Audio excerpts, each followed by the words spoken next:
Hello, entrepreneurs and leaders. Welcome to the Mind and Money Show. I am Tiffany, the serial entrepreneur and mental wellness coordinator, and we are an organization that focuses on the mental health and wellness of entrepreneurs and leaders such as yourself. And we also here today, we have 𝗕𝗲𝗱𝗲𝗍. He is a credit consultant and financial literacy guru. He is also a serial entrepreneur and has been in the finance department for many years, helping hundreds and hundreds of leaders and small business owners, such as yourself, you guys, to reach those financial goals. Such as myself. And so we're just here because we want to help you all with some financial tips and discussions that me and 𝗕𝗲𝗱𝗲 have. And we're here to have fun and just talk about these things because they're very important topics that has to be talked about. And the reason for us being here today is just because we are here to ask some questions, talk about financial stress that is going on as an entrepreneur, because we all know that this economy right now, with the financial decisions and things that are going on, businesses shutting down left and right, is like, it's a little scary out here. So we really need 𝗕𝗲𝗱𝗲𝗍 to talk about some different things, vital information that we need to know so that we can avoid running into those issues later down the line. So let's get straight to it. 𝗕𝗲𝗱𝗲𝗍, how are you today? Oh, I'm doing fantastic, Tiffany. Thanks for asking. Hey, guys out there, I know it's a stressful time right now, but with this being the case, it's really, really important to hold on to those nickels and make sure we're not dropping dollars trying to pick up nickels, And so I know it's tough, and sometimes it becomes a challenge to not do some of the things that folks do when stress has an impact on your decision making, when spending money. Sometimes we say, oh, okay, I need a break. I'm going to go out and buy myself something to make myself feel better. And basically, it's just important that we don't do anything short term that can have a long term impact on that. And Tiffany, of course, you know that mental part, as you said, that mental part is very, very important in that decision making. So I have a question for you. How would you say that stress impacts decision making in entrepreneurs like us? Oh my God, it can really, just being isolated a lot of times, because as entrepreneurs, we do a lot of things on our own. And so just being by ourselves, making our own, isolated decisions at times, just sitting down, thinking about just our finances, thinking about, what our kids are going to eat the next day, what it is, just all these things we're thinking about just every single day. And stress can significantly impair decision-making abilities in entrepreneurs. It can cause us to have overload, just thinking about all these different things. It can reduce our attention span. We're trying to do one thing, and the next thing we're doing multiple things at one time. And sometimes we forget specific things that we need to do. Also, it can also impair our judgment, just judging specific things that, that we need to make important decisions for. That overload can cause us to have fatigue, mental fatigue as well. And just, also it can cause us to rush our decision making when we're trying to, just make specific decisions about our finances, or, just coming up with things that we may need, helping others with, it can be a lot. And so I think just like sometimes just falling back, taking a break, really just identifying where those stressors are, where are those distractions, where are those things that can, that are causing us to have mental fatigue when we are making those decisions. And a lot of times that can also happen too, like you would say, 𝗕𝗲𝗱𝗲𝗍, poor financial choices, and also causing that impulsive spending, like you said as well. So it can really play a part in, having those kind of risky decision-making times when it's time for us to do that. So, and I'm sure you would also agree with that when it comes to, if we're out sometimes depending on, say we want to buy something, you know, and we don't have enough to buy that thing, but our stress alone can like halter us to a different way of making that decision. Like, I want to buy this jacket to make me feel good, you know? And it's like, but can you afford to buy that jacket right now? But the emotional side of us is like, I'm just going to get it just to make me feel good, you know? And the next thing you know, we're having those issues with, you know, just trying to make the right decision at that time. So I really, you know, I really think that, you know, just having that time to really sit down and really have that time for ourselves can really, you know, just help us to make better decisions with that. Yeah, because I know in my experience, having had several, everything from actual side business to side hustles, and you know, oftentimes we try to be creative when you're juggling finances and things, and then sometimes it becomes sort of a gray area, slippery slope, where you say, okay, you know what, I really love, like you talk about that jacket, say it's a sport jacket, or you say, I really like it. And then you say, well, I don't know if I should be spending the money on that. But then you can tell yourself, you can rationalize, or as I like to say, I've heard Myron Golden, who I'm a fan of, he says, rationalize is telling yourself rational lies. So then you say, I really want that jacket.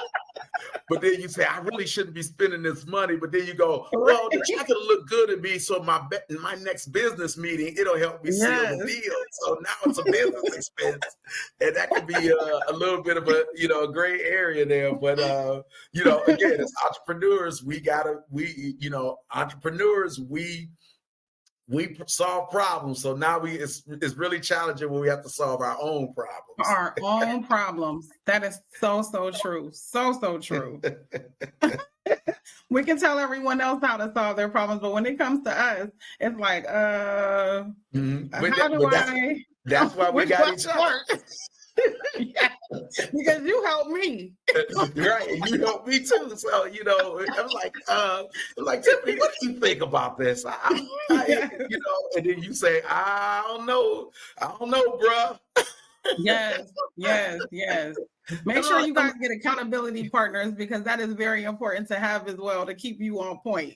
Yes, a good sounding board, right? Yes.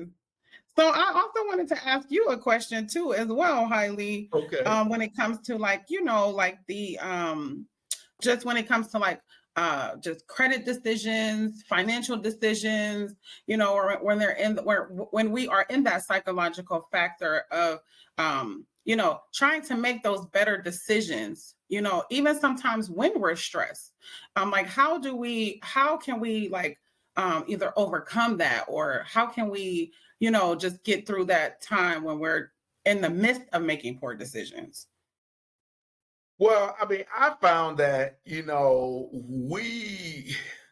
because we tend to operate in a high pressure environment, because we're trying to please our clients, we're trying to make sure our payroll is done, and we're trying to make sure that our team members have everything they need to do their jobs, and that things will be assigned, and that vendors are fulfilling everything.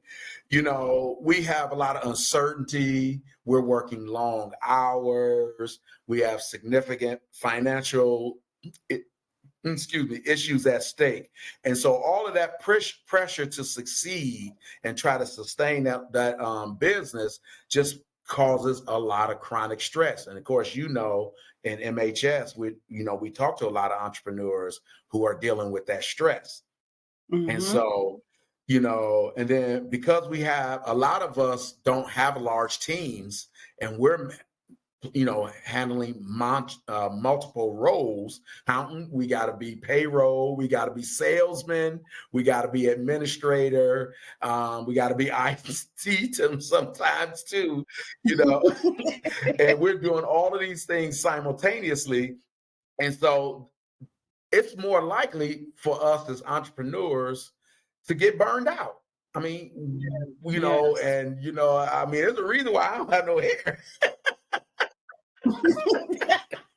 And you know, but see, not only that too, sometimes, you know, the brain gets tired. So we have, what they Yeah. call in psychology is a cognitive burnout, so to speak. And, and so Mhm, then when we're mhm. tired and we're fatigued and all that, we start making poor or less good decisions, because sometimes we're deliberating something, but we get tired and we say, oh, screw it. I'm just going to do this and click a button. And now that's a $250 commitment that we signed on for. And we realize, I don't even know why I signed up for that program. It's not going to help my business that much. Mhm. So, sometimes I wanted to make sure that people don't understand that, because we joked before about the financial decisions being related to us spending money on ourselves. Sometimes there are business decisions.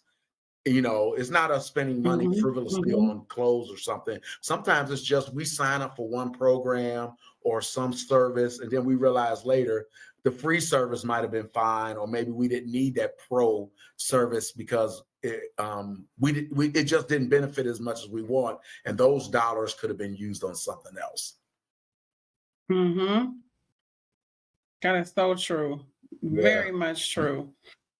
And that's a really good answer, when it comes to that. It's kind of hard to make those decisions at times, when it's time to do that alone, and also when it comes to like the emotional, like when it comes to like the emotional aspect of the financial decision making for entrepreneurs, what would you say, like when it comes to the emotional aspect of that? How does the emotional part play? How much of it does it play into making those decisions as an entrepreneur or leader? That's a good question. I would say this. Like, would you say, how to manage the emotions? Yeah. Is it how to be more rational? Just would you say it would be more under pressure, frustration, anxiety? Mhm. Yeah. I mean, I know Like the a while causes ago or I read this book. I can't remember the name of Psychology of Money, I think it was. And it talked about emotional regulation, which I thought was an interesting concept. And I was like, so I read a Mhm. little bit more about that. And what it was talking about is an emotional regulation. They're saying it's crucial for sound financial decision making because, entrepreneurs would need to manage their emotions and in a way so that they're better equipped to make rational, not rationalize, but make rational, Mm. informed decisions, even under pressure. So it's like, Mm. you kind of Mm. get used to that level of pressure becoming a norm for you, and then you regulate it so that Mhm. no matter what's going on externally with pressure, finance, and things like that, you keep, that proverbial even keel, and you say, okay, I'm not making a decision in a heightened emotional state or a lower emotional depression, if you will. And I just thought it was really interesting, and there was some talk in there about some exercises that you can have to try to regulate that emotional um, norm, if you will. And so they say if you don't have it regulated and you exasperate that with stress, you can end up making impulsive decisions. And Mm. again, like you said, that fear, anxiety, and frustration, then you'll end up making financial missteps. I've done that myself. Actually, I had one recently. I did. It was partly a misstep, and partly it was because an unexpected expense came my way, unexpected demand. I knew the expense was coming, but it came faster than I thought. I had more time to resolve it, so I Mhm. end up making a decision. I tried to juggle to make it resolve both issues, and I got frustrated. And I said, "Screw it!" So now I kind of have some money tied up into something that I can't take advantage of right now. I didn't lose the money, but now I got to wait until I can finish the execution of the rest of the money that go along with that deposit, if you will. And so then it kind of threw my Mhm. cash flow off, but it was kind of a significant amount of money. And so, but again, I did it because I was frustrated by the lack of impatience by somebody else. Uh, And Mm. so I wasn't emotionally regulated, and I wish I had pulled that out of my wheelhouse when that came along. So trust me, folks, those of you out there that's struggling with those irregular emotional states, I can attest to being guilty of that as well. And so after I took a step back, I felt better about it, though. Mm-hmm. Yep. It's like taking a step back and just like sometimes stepping away from it at the time, just like, at that moment, and then coming back to it, because a lot of times we don't do that. We try to roll through it, or move through it or push through it.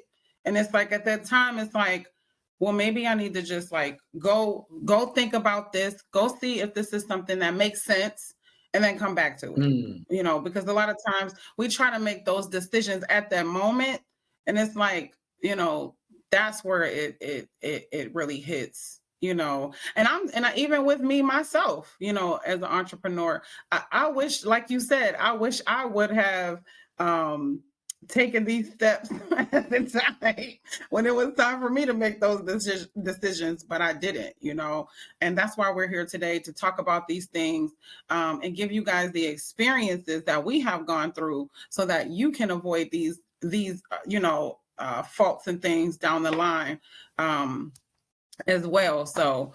I definitely understand on that end. And of course, we all remember the most recent struggles that we've all had to deal with, COVID, the financial upheaval related Nobody to that. talks about and that. Then just coming off of 10 years from the financial meltdown, which I was heavily in real estate then. Fortunately for me, I had got out of a lot of my stuff, and it wasn't because, believe me, it wasn't because I had some sort of foresight of what was coming on. It was just that I was changing my business model. So I lucked out, and I didn't lose as much money as many of my counterparts did, just simply because I was doing something but for a totally different reason, and it still curtailed what I was trying to do at that time anyway. But of course, you can imagine for those of you who weren't on your entrepreneurial journey then, that you want to talk about some emotional stress and some downside. So that was a tough one. So. There's still, right to this day, a lot of people don't want to talk about the COVID part, but that's a big part because we took 3 years off, and then we had to come back and then try to, like act like everything with that, like we just didn't take 3 years off and come back and try to pick up where we left off. And it's like, people are not understanding the effects of that. They're like literally thinking that they can just pick up and where they left off before COVID. And it's like, no, do you know how much stress we went through mentally? Do you know how much, just mental anxiety that we went through, just going through that, and just, picking up like everything is just all normal now. And it's like, no, we have to pay attention to those things because that matters. Yeah. You couldn't pick back up anyway because the world was different. Yes. So I really want people out there to really, really take it easy with yourself. Give yourself gratitude, and just really, really pay attention to those emotions. And don't forget like where you just came from or where this world just came from, and just take it easy with that as well, because this is not easy. There's thousands of businesses that are shutting down right now, all because they cannot back up where they left off, so thank God that you're still here and still pushing and thriving and figuring out different things, because, there's not just one business that is suffering, or two, there's thousands of them, so it's like, don't think that you're alone. And that's why we created this group, so we can have a support system to talk about those things as well. So I have a question for you, Tiffany. I know this is one we hadn't talked about before, but Q4. How would you say that chronic stress will affect the long-term financial planning for entrepreneurs? Oh my gosh. Sometimes, definitely, I can actually attest to this because I do this now. I'm actually a person that plans like 10 years ahead of time. I mean, that's not a bad thing. It kind of is, because it's hard for me to stay in the moment. So when it's Okay. time for short term, so I'm always thinking I'm very optimistic when it comes to like my life, but then when it comes down to that moment, that month, that next month, that those first 3 months, I'm like, okay, how do I prioritize this for this to make this way? But it's like, I'm good at planning long term, but when it comes to short term, sometimes having that immediate like financial relief over, like we talked about decision making for specific things, it can lead to just taking on, it can actually lead you into making very impulsive decisions. So like when it comes to like, say I don't have enough money to cover payroll or something like that, it'll force me, if my money is not going in the correct areas, I would think to take on a loan or something, like if I'm not in that space to cover everything. So decision making when it comes to like loans, you don't think about the interest rate. You're like, I need this money right now to cover this, and this until my next, money comes around. So, when it comes to like planning for long term, it's also very important to plan for a short term, that short term focus, like for right now. But sometimes those decision making, that decision making process can push you into making those like just weird investments, or that can damage your credit score, that can mess up your financial health, just off of that quick impulsive decision. But that's why I always say it's so good to save that money for a rainy day. The money that those more seasoned entrepreneurs always tell you to do. They always tell you, make sure you save or put some money up just in case you have a dip in your business. The reserve. Because it comes, that rainy day comes. I'm telling you, at least out of the 6 years, at least twice for me, at least 2 or 3 times.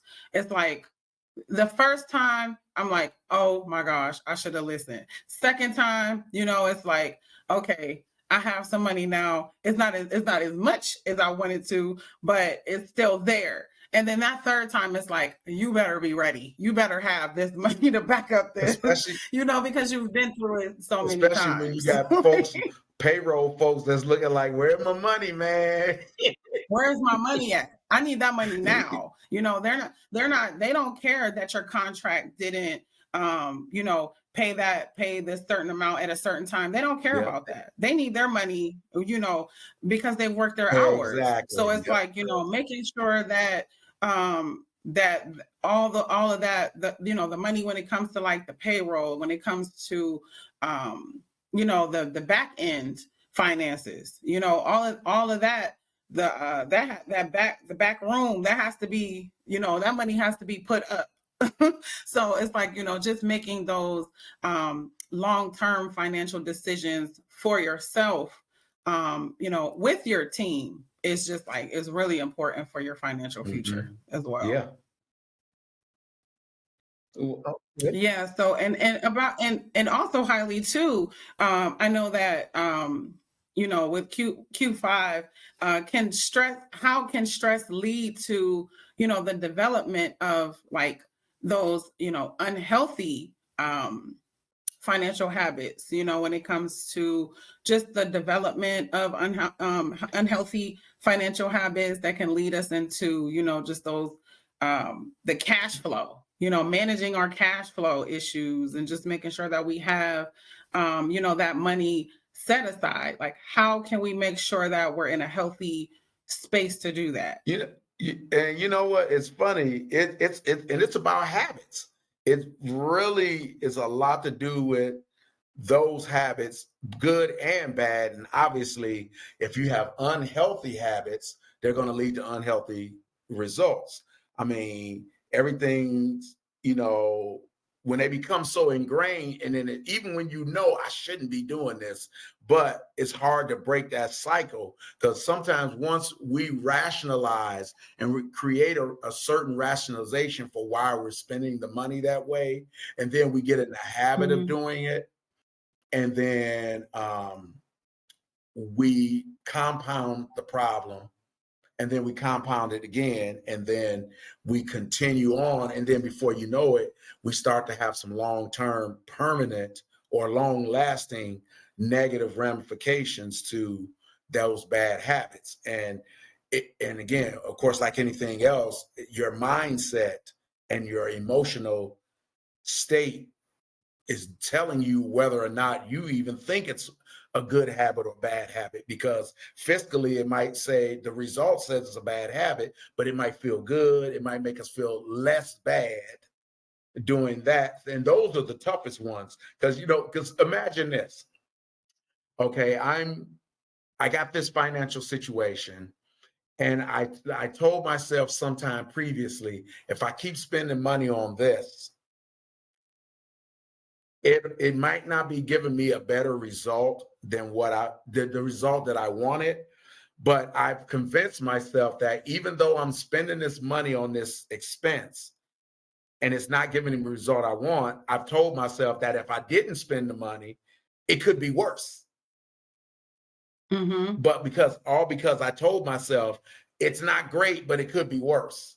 And so it's almost like you're scared to find out that if I stop spending this money this way, that maybe it won't be as worse as I thought. It's like when you're trying to decide if you want to pay for advertising to promote your business. You might be paying out money for advertising that's not generating any new business, but then you want to convince, it might give you a little bit. Say you're spending $1,000 a month on ads, and it's only giving you one client.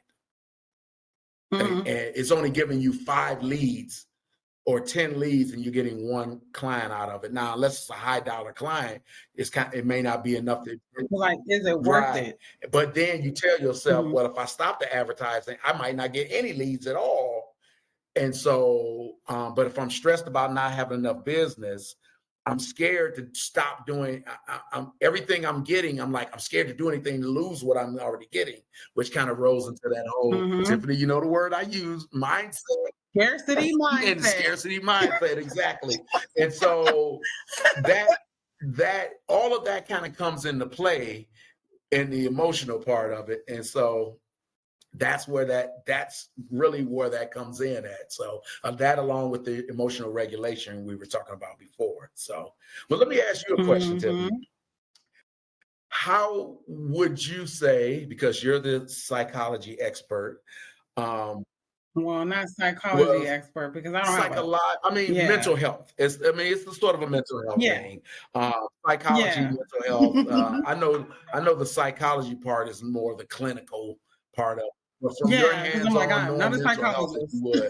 How would you say, from a mental health standpoint, how can entrepreneurs sort of mitigate or negate the negative effects of stress? How do they manage that stress? How would you recommend they manage that stress to prevent those poor decisions? There is so many things that we can do. Like, I can talk about me, for instance, when it comes to adopting a routine, a mindful routine. And I'm talking about waking up in the morning, going straight to prayer, or, going to a podcast, a positive motivational podcast, reading, a scripture in the morning every day, having those affirmations, written down on some sticky notes, and just reading those and feeding yourself that positive information to yourself every single day. So it's all about working on yourself every single day, literally, and just being mindful of that. In order for you to show up to be that, that A1 leader, you have to work on you also internally. and that comes with whatever, like spiritual techniques or things that you guys may do, whatever that is that you believe in. I would definitely say start off with that in the morning. Getting that good exercise. Exercise is such a great stress reliever. And I know a lot of people we always say the same thing, exercise, but it can be fun exercise. Like I do, like I dance, and I'm not talking about like that kind of dance. I'm talking about like actually like I used to salsa dance every Friday before COVID. I used to be in salsa dancing classes. I even had a salsa dancing partner. And I'm talking about like, it was the most funnest thing that I could ever do. Like the best. I mean, literally when you are salsa dancing, you can't think about anything but your feet.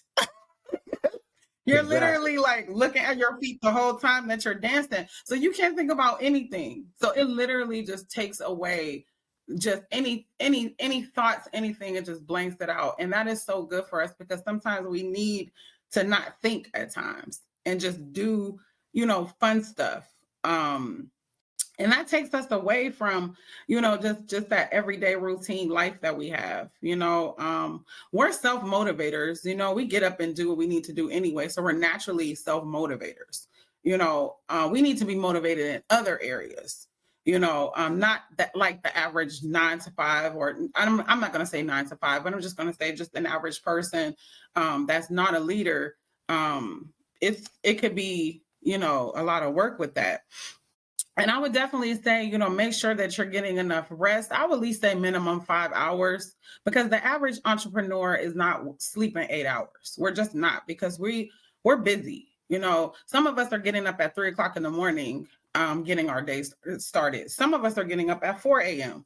Majority of entrepreneurs get up at 5 a.m. So, at least getting 5 hours of sleep, I would say, to make sure that your body is regulating properly, to function.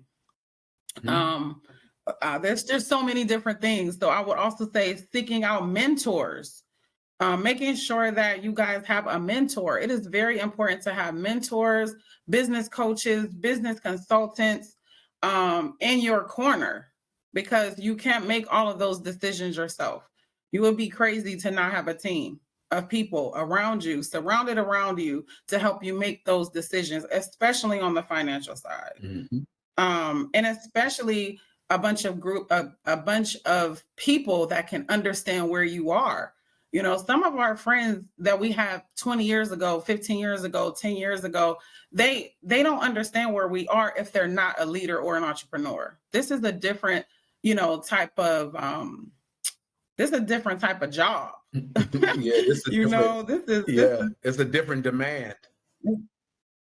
Different, and if a person has not been in those shoes, it's very hard to understand an entrepreneur or a leader. So you have to have a specific type of friends that can, really, really understand where you are.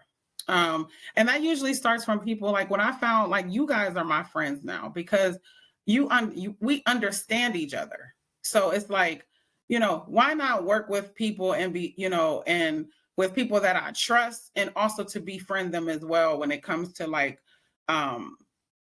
just a question I may have that highly you may understand better than a person that, I can ask, working at you never know, because I don't want to say that they wouldn't know the answer, but I'm just saying in general, it's good to know that a person that's working in that same field as you can understand where you are. Okay.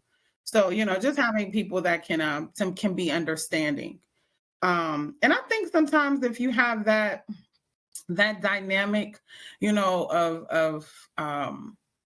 of group affiliates, and then just constantly, continuously working on yourself. Also reading too, highly, reading is a big part of what we have to do. Yeah, well, but they don't call me the ebony bookworm for nothing. That's a daily thing. You have to always feed your mind constantly, continuously.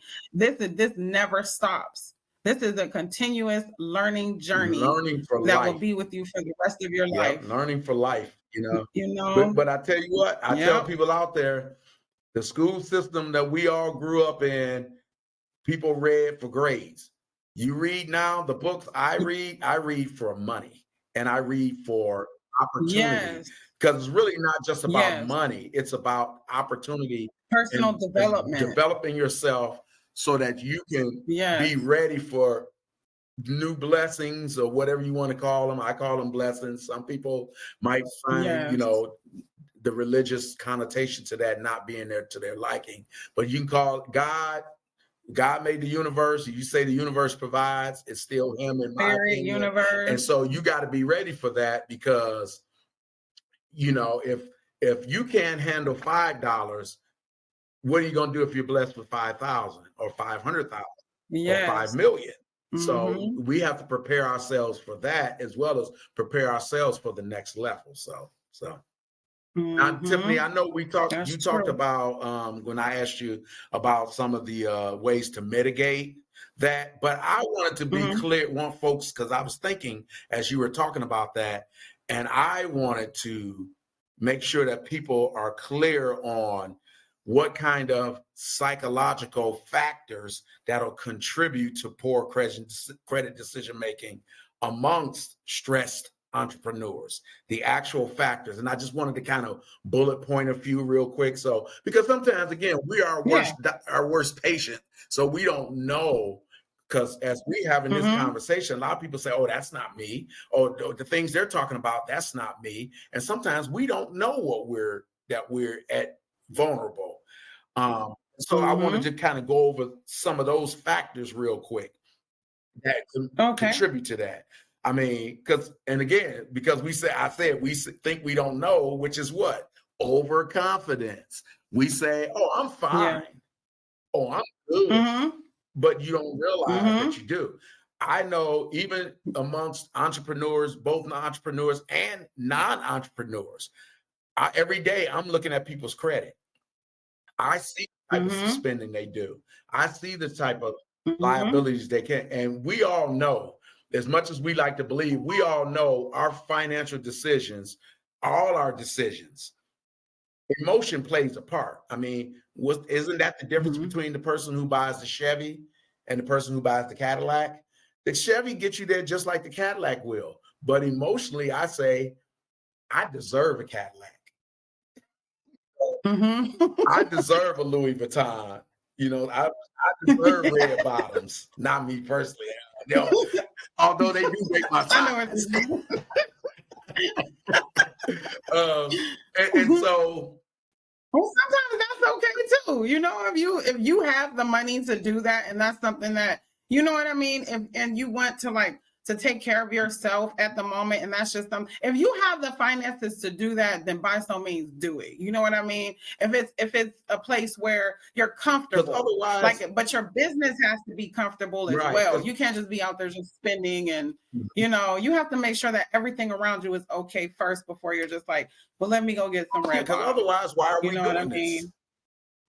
Right, And- exactly. Yeah. Now don't talk about the rap bottoms now. We right. But I'm just saying, when people say, they say I'm fine, but your business phone about to be cut off, but you buying red bottoms, or or Chuck right. That's Taylors, or different. Air Jordans, or whatever. Or like me, I've become, I haven't bought one yet, but this is not an endorsement, but there's a company called 𝗕𝗲𝘁𝗁, and they make luxury watches. Okay. They're not, they're not, Hmm. they're just as good as a Rolex or anything else. And I mean, these are watches that are in the $3,000 to $5,000 range. But you look at them, they're Hmm. just as good in quality as a Rolex. But that's my Hmm. new aspiration now, because I'm a watch person. And I said I'm gonna start Yeah. with. So I'm working on, through organic growth, that my first 𝗕𝗲𝘁𝗁 watch, the one I got in mind, is $3,600, and I know I deserve it. Hmm. Yes. And so, but with that being said, I, I want to talk about the next factor, which is optimism bias. So, because sometimes we're as entrepreneurs, we started our business, and we're running our business on faith. and believe. Yes. And so we need, okay, there we go.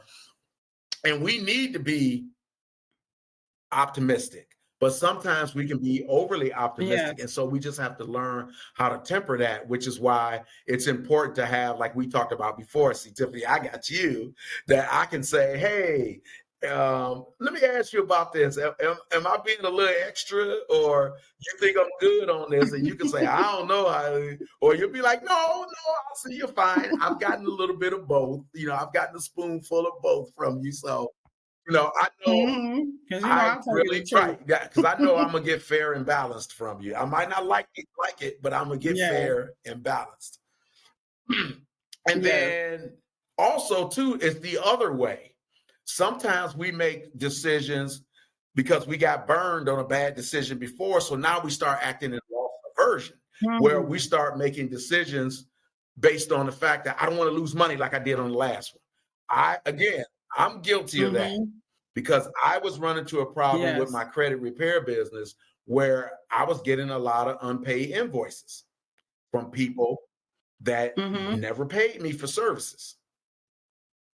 And so I started tweaking things in the way I charged and stuff to try to cut my losses, because I mean, I had a lot of unpaid invoices in 2023. I had quite a few this year so far.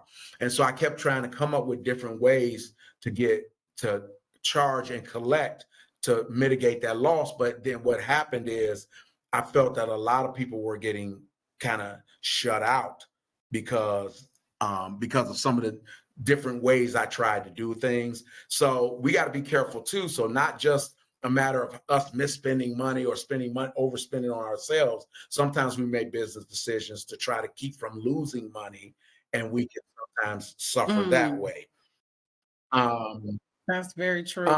And then sometimes, of course, you talked about loans earlier, and of course, me being in credit, I've seen it many times.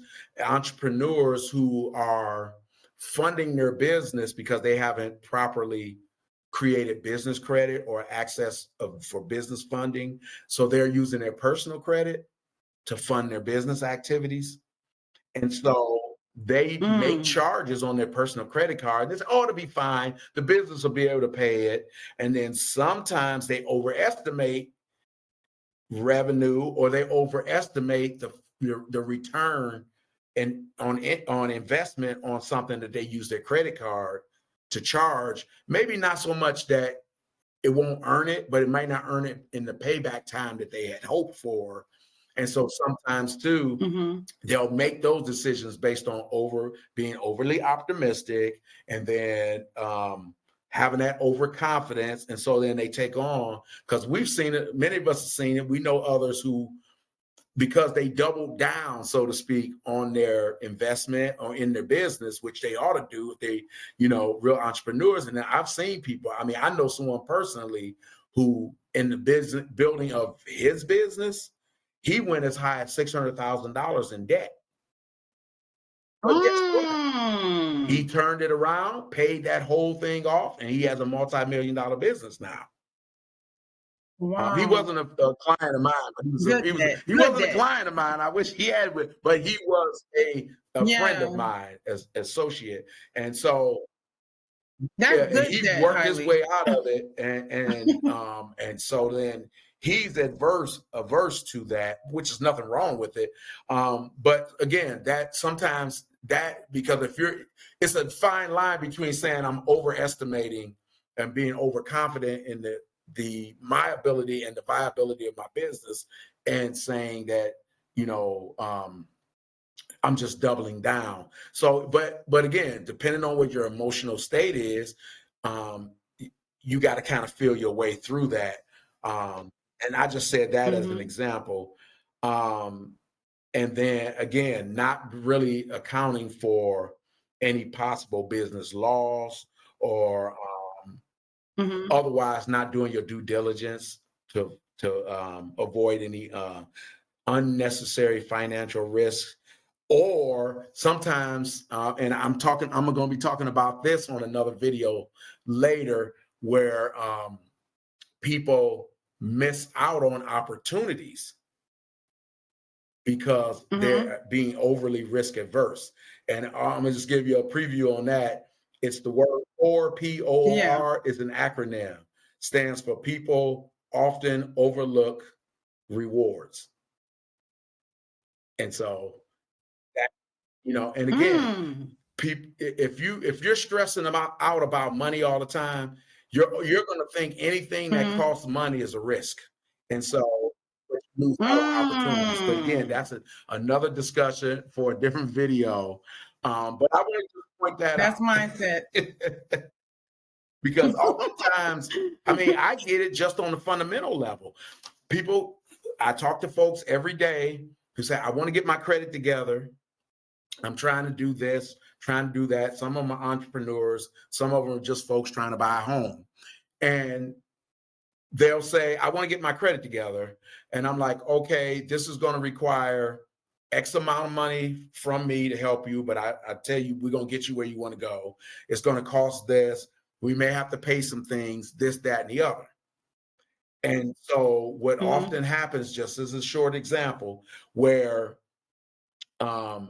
if we verify things, it turns out this is a debt they have to pay to get it off their credit, to improve their credit so that they can be bankable. But then I say, well, let's talk to the creditor about paying this off and get it off your credit.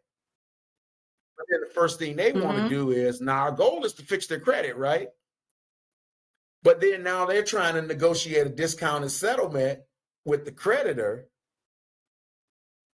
And the creditor says, no, if you want us to take this off your credit, you got to pay the whole thing. And they say, well, I don't want to pay the whole thing. You know, I don't want to pay the whole thing. You guys give me a discount. And so then I've had people who pay the discounted settlement, but the debt not get removed from their credit. And so it just gets updated to zero. And so their main goal was to improve their credit, but they gave up. They stopped short at the 10-yard line because they decided they wanted to save a little money on the debt. And I can understand that, you know, but again, it becomes one of those where they're thinking more about the money than the money from the old debt than the law of the potential from getting the better credit. Because think about it. It's say it's a $700 debt. You say, I want it off my credit. And if I take this off my credit, my score goes up 80 points. Now I'm bankable, right? And so then they say, well, I want a discount. I only want to pay $400 out of the 7. So they're trying to save $300. And the lender says, we won't take it off unless you pay the whole thing, but we'll take the discounted settlement. But we're just telling you right now, the only thing we're going to do is update the balance to 0, and it'll still sit here for 7 years or whatever. Well, here's the problem with that. It's a short-sighted thinking, back to what we were talking about, because if that doesn't go off your credit, I paid $400 instead of 7. So now this doesn't go off my credit completely. So now instead of my score going up 80 points and I'm at, say, a 680, now it only goes up 20 points. So I'm at a 620, right? So you say, okay, fine. 620 will still get me my loan. But at 620, my interest rate is 9%. At 680, my interest rate would be 6%, 6.5%, maybe somewhere around there. The difference between that 620 rate, that the monthly payment here would be like, say, on a $100,000 loan, that would be like $700, right? At 9%, it's $1,000. Yeah. So for $300 that you tried to save on this debt, now you're going to pay $300 every month more, or $200, $200 more every month for 30 years to save $300 today. You see what I'm saying? Now I don't know if that's necessarily a stress thing or just a mindset thing, but I submit to you that my belief is that stress is a result of spiritual warfare, because poverty is spiritual is a result of Mm. spiritual warfare. Wow, that's deep. Yeah. So again, those decisions, stress as a part of that, mindset is a part of it. And I think MHS, if you're an entrepreneur, MHS is definitely the place to go, where if you want to know and get qualified peer-to-peer insight, opinions, and support, that is as good a place that I know Yes. of to go. So even if you're not comfortable hearing it from a professional like me, who are giving it to you from strictly a professional standpoint, because maybe you're questioning me because this is my vocation. If they talk to you, you're not a finance person. So you have no skin in the game at all No. to give them your insight based on your business experience and your perspective. So they can get an Yeah. unfiltered, unbiased, non-third-party decision. Um, Yes, and more experience based. exactly. You know what I mean? Like, because I've had to fall a couple of times on the financial side in order to understand, like, I'm not doing that again. You know what I mean? So it happened on the experience side. It didn't happen on like the educational piece where you went to school for that and you've been in finance for a very long time and you know what's going on. So you knew which avenues to take to be financially successful. Me, I had to learn how to and still learning to this day how to be in a healthy financial space. And that takes time for me because I wasn't taught that. When you're not taught those things in the house and you don't go to school for finances, it's almost like, okay, you have to go through the bumps and bruises a couple of times in order for you to finally say, like, I'm not doing that anymore. I'm just gonna straighten up and fly right. I'm gonna let you in on a little secret. I'm going to tell you something. Yes, I went to school. I have formal education in finance, but keep in mind the finance they teach you in college and university, it's theory. It's not all real world stuff. It's mostly theory, and it's inside of a bubble. It's inside a vacuum. The finance experience and education real world that I have gained since then is way more valuable than what I learned in formal education. And as far as finance go, it's the real world dealing with real situations with real folks. And that's why a lot of times when I'm talking to clients or prospective clients about, because of course people always want to know, that sounds great, but what can you do for me? What will work for me? Right. And so I talk very much about case studies, what I call case studies. These are actual clients, scenarios, situations, and this is what the situation was. This is what we did. This is the result. Because at the end of the day, if someone who was in a situation like yours, that person, and we did this, and this is the outcome they got, one can assume that my outcome is going to be similar. It's not exactly the same, similar, and similar enough to be good, And so my experience, like you said, you talk about experience. My experience has been way more valuable than all the theory that I learned in that, because and again, I was in college a little years ago, and things are different now. Even personal economy is different now. The way people make money is different now. The way people are being taxed is different now, to some degree, and the way people invest is different now. And so I just like, to let people know that all of these things, as heady as they can be sometimes, whether you understand them or not, whether you're getting financial advice or not, we all know, right, Tiffany, the decision is ultimately yours, no matter how much consultation you're getting, no matter how much advice you're getting, because at the end of the day, you're the boss. You have to make the final decision, and you just want to make sure that you want to be in the right, I'm going to use the word headspace, to make the best decisions for you, your business, your employees, your team, and your family. Mm-hmm. And also too, I wanted to ask you, when it comes to like the positive side or trying to, maintain or just to have that good, like that good credit or that good financial health, it's like, what are things that we can implement, that can really help us to be able to, to really have that healthy financial future and to make sure that, we can buy those Louis Vuitton bags and and those red bottoms and, because me, I'm a massage person. So I love to get massages like at least once or twice a month. So, and I know like that's something I have to have no matter what. So it's like, how can we make sure that we continue to have those, just those luxuries that we may want to have on the side?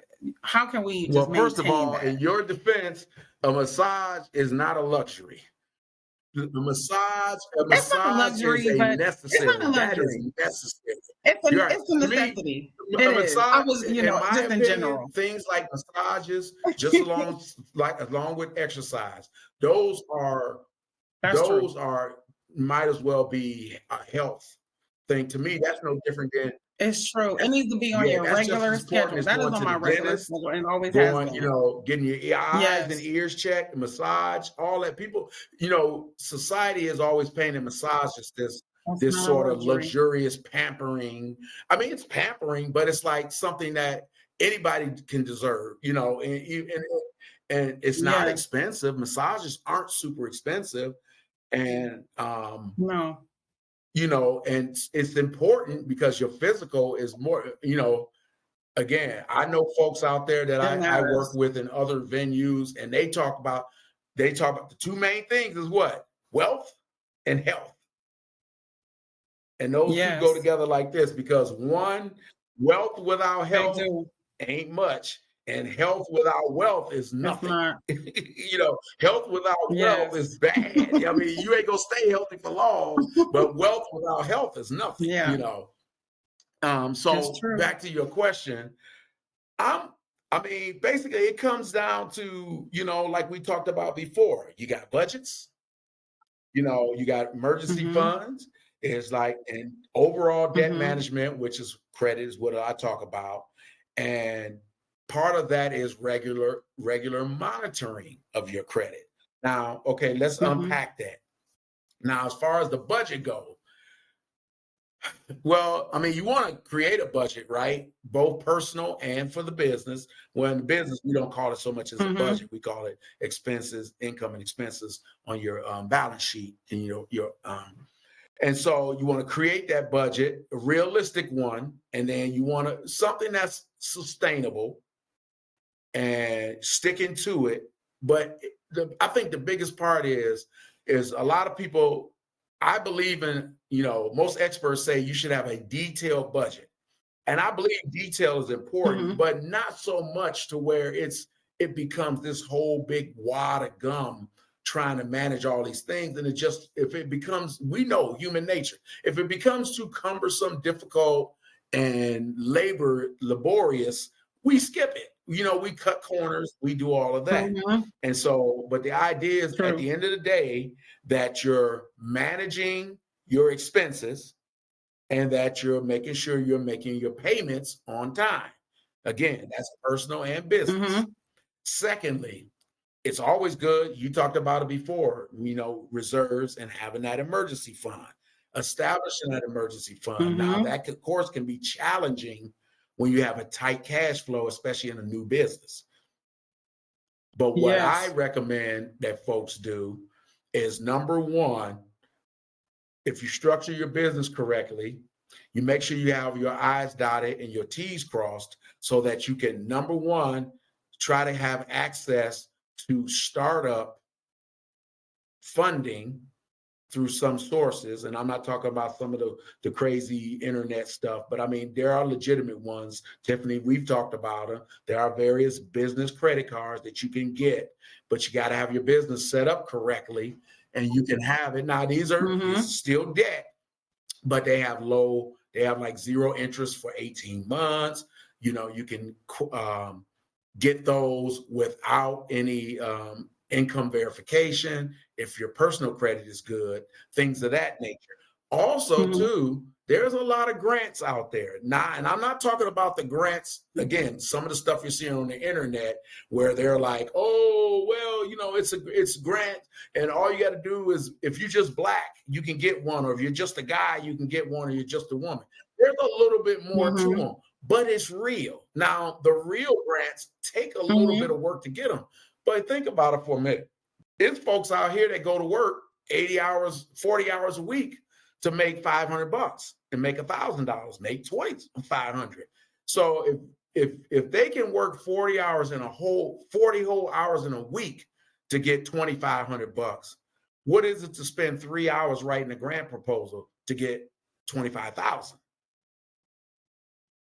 And I have a grant writer too, so if you guys need a grant writer, let me know. I didn't know that. I do have a grant writer. We got to talk about that because I have a friend that just asked me about a grant writer. So okay, we'll talk about that after the show. Yes. And so then that way there, if you got that emergency fund, you may be wanting to tap that first before going after the more credit that I talked about before. So, but the idea is to have options.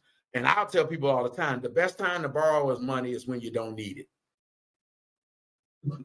Yeah. And so that's very true. And debt management itself, of course, most gurus, there's always debate about what's the best way to tackle your debt when you're trying to manage your debt. Some of them say go for the high interest rate stuff first, because that way you'll save money in the long haul. But I can tell you, I firmly believe in the snowball method. You take your smallest debt, pay it down first, then take all the money you were paying on that one. Once it's done, roll that to the next highest one. And the reason why is by paying the lowest ones and working your way up, you get rid of one negative at a time, which helps your credit. And then number two, you feel a sense of accomplishment by doing that. So that's where we're at on that. And so then if it takes, next thing, get professional advice from me, someone like me, financial advisor, accountant, your CPA, your tax person, anybody. Well, a tax person is not going to help you so much with the debt stuff. But it's important that if you can arrive at those decisions yourself through research on YouTube, whatever, but you can always get advice from somewhere above and beyond your skill set. And then regularly monitoring your credit to make sure you don't get errors or fraud, because especially as entrepreneurs, we become targets of fraud. So, basically by following these strategies, we as entrepreneurs can better manage all of our, not only our mental health, but our financial health. And then we can minimize the impact of stress on our credit and on our overall financial well-being. So, anything you got to add to that, Tiffany? I was just gonna say, you basically, narrowed it down to a lot of the things that we actually need in order to have, to be in a good financial healthy space. Everything that you said, I basically agree with when it comes to the budgeting, having an emergency fund, like you said, with the debt, debt management is like the snowball effect. I was going to say that before you even said it, but you said it, that, that's the smartest thing to do. And also just having, like you said, having professional people that can assist you with those things, those accountants and those, CPAs, to assist you with, the planning part, and also just to make sure that, you're keeping track of all of that, all of your expenses and, your cash flow, and, having someone help you with that, because you can't do things like that by yourself, because you're not a financial expert. We don't come into this being financial experts unless, like I always say, unless you went to school for that. I'm not a financial expert. So I have a team of people that I have to talk to say, just like with you, Kylie, you are like thank God that I have a friend like you that is able to, help me through my financial decision making as well. When it comes to just knocking down debt, knocking down, making those decisions to say, is this a good place to start, so that I can also have a healthy financial future, and I'm talking on a space in a space of it, going through these things. I'm not an expert right now. I'm still on the flow of, trying to get to 𝗕𝗲𝗄𝗱s status. And believe me, that with knowledge. I have a mentor. Actually, I have two mentors, and I have a coach, and I'm trying to get to his and her statuses too. So we're yes. So you're always pushing for exactly. somewhere. Both on this business over here, and of course my overall personal portfolio and personal wealth accumulation. And so yeah, we're always, I believe we're all aspirational to and for someone else, and it's tough. It's hard. And I don't want to scare you folks out there, but Tiffany, they know. Yeah. It gets harder. It gets harder before it gets easier, but it does. Each step along the way, I've been, blessed, and I've been grateful for getting to that level, and grateful, but always saying I want to go to the next level. But for me, I focus on, just serving people, and helping people with what I said I can do for them, what I will do for them, and what I do for them.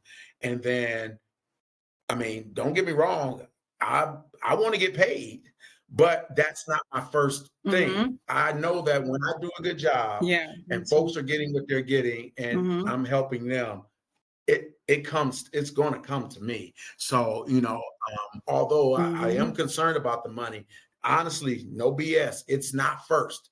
It's a close second, but it's not first.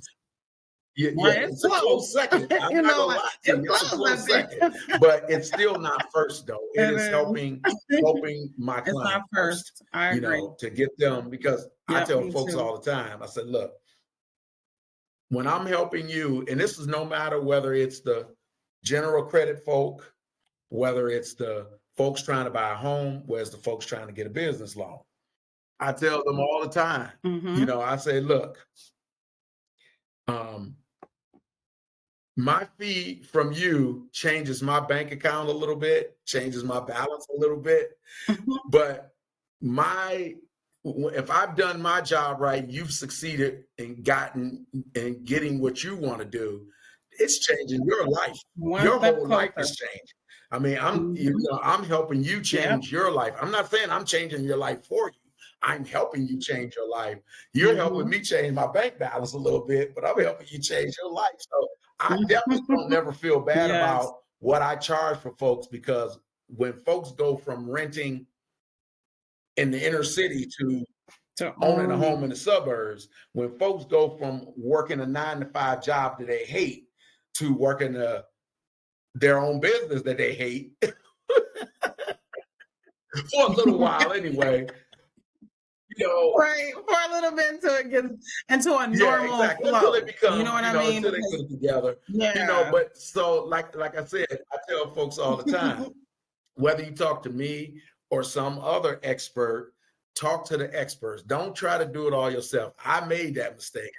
I did everything that I did myself until one by one I added someone in to bring that in, and as much, because the one thing I've learned, Tiffany, we talked about reading books, right?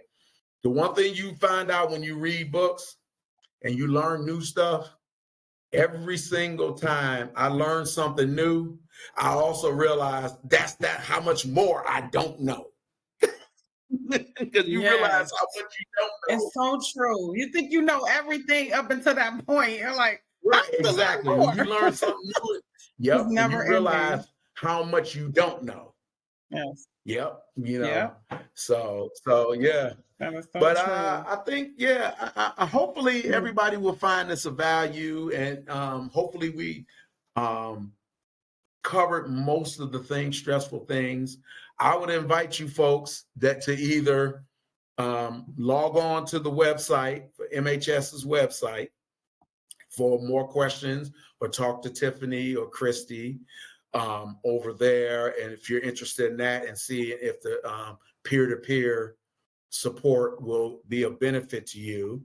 Of course, if you need something with the technical stuff, you can also reach out to me. My links will be in the show notes at the bottom. And good luck to you guys out there, and stay strong and stay alert. Anything else, Tiff? Thank you so much, guys, for being here with us today. Like 𝗕𝗲𝗱𝗲 said, we are an organization that focuses on the mental health and wellness of entrepreneurs.